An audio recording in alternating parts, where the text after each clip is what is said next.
Hello and welcome to the CodCast. I'm Chris. And I'm Matt. So apart from mucking around with the room, what have you been up to lately, Chris? I thought I'd try and rearrange things and see if we could up the video production editing. This is either going to be better or worse or the same. Obviously, we have a fairly major activity this week with the placement to sophisticated and institutional shareholders. As you know, the CodCast started when Kudzai and I were talking about a raise and saying, really wish we could get out there and explain exactly what our thinking is to shareholders. And we looked at each other and said, well, why don't we? So here we are.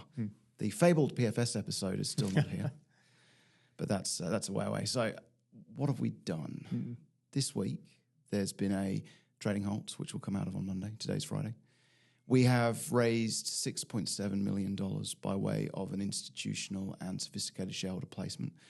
What this means, and this is really about the Corps Act, is whom you can offer securities to without a significant, very expensive and very lengthy process. It's a 2-day process versus a 6-week process.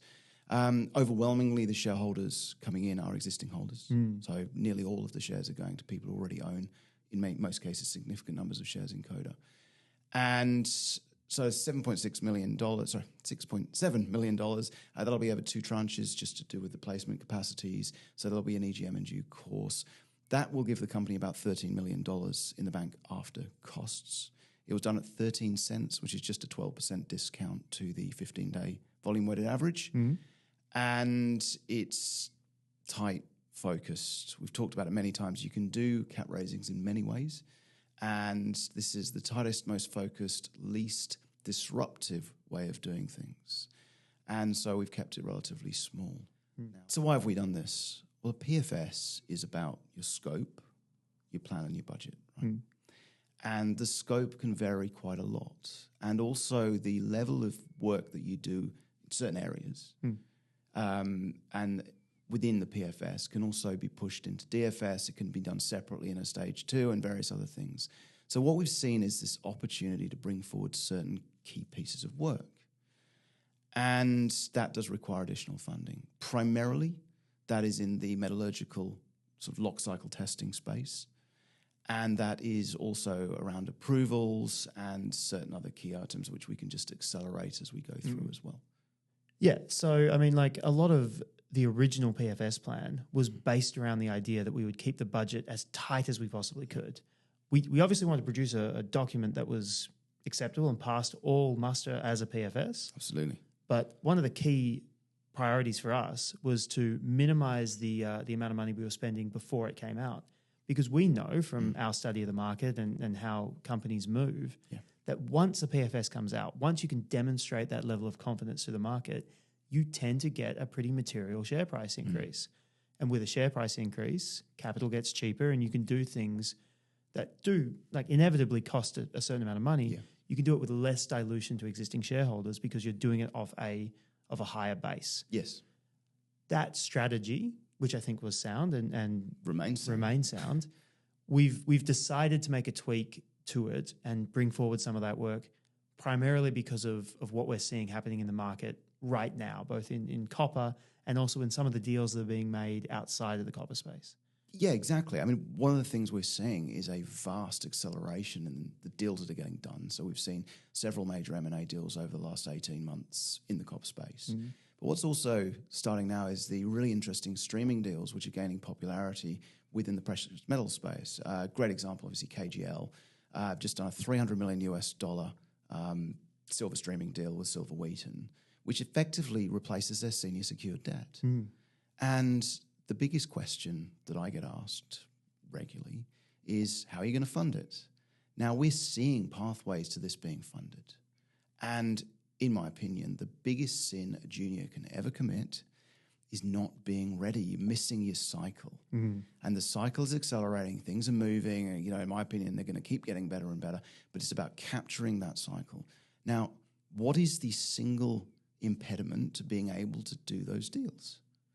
It's having a very clear pathway so that the likes of Silver Wheaton or Franco-Nevada can get their precious metals into their hot little hands. That's what they want. They're not particularly worried about MPVs and IRRs. We are.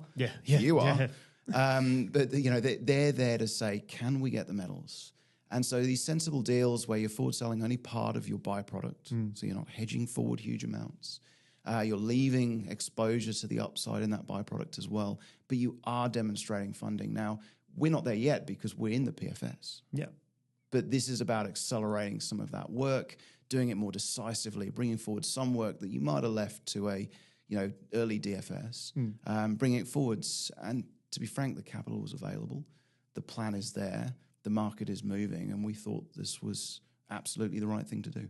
Yeah, I mean, the real objective is to produce a document that not only meets all those obligations and requirements that we've spoken about previously, but frankly, which we can put in front of some of the most sophisticated groups and on the planet, the kinds of groups who can write these big multi-hundred-million-dollar checks and have the robustness and all of the studies that previously we might have thought, look, we can leave that to DFS, have them in place at the PFS level so that you can give them the confidence to make these kinds of deals without necessarily having to say, well, I realize there's a question there.